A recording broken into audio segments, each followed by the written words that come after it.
আসসালামু আলাইকুম। আমাদের সাথে এই মুহূর্তে আছে মিস্টার আলিফ মাহমুদ। ও এই বাইকটা কাকে দেওয়া যায়?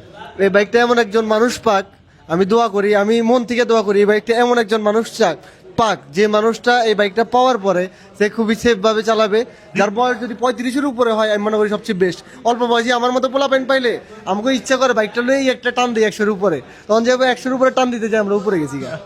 কারণ ভাই এগুলো বলতেছে সে কিছুদিন আগে বাইক অ্যাক্সিডেন্ট করছে, সেজন্য এসব কথাবার্তা বলতেছে, বুঝতে পারেন নাই? আমি তো তোবা কাটছি, আমি আমার হয়তো জীবন আর বাইক চালাবো না, কিন্তু আমি চাই এই বাইকটা একজন ভালো মানুষ পাক যে খুবই সেফ ভাবে চালায়, যার এটা কাজে দিবে, যে সে তার ফ্যামিলি নিয়ে বা সে কাজে যায়, তার কাছে বাইক নাই, টাকার জন্য কিনতে পারে না, তো সে অফিসে যেতে পারবে, এরকম মানুষ পেলে সবচেয়ে বেশি বেটার। ওকে, তার মানে আলিফ মাহমুদ ব্রো যেটা বলতে চাচ্ছে সেটা হচ্ছে যে এই বাইকটা পাবেন সে যেন ধীরে সুস্থে শান্তিতে বাইকটা চালান।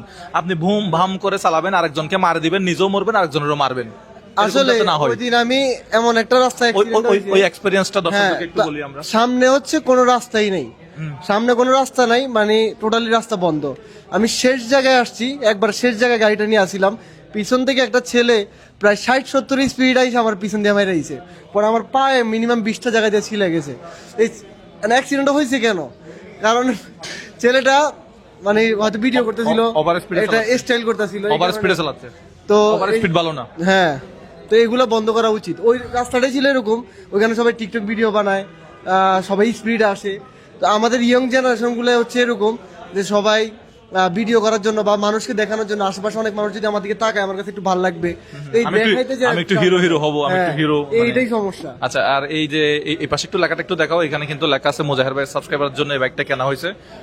তো দেখা যাক কে পেতে যাচ্ছে আমাদের। আরেকটা কথা বলি, শেষ কথা, গাড়ি যে চালাইতে পারে সে কিন্তু আসল চালক না।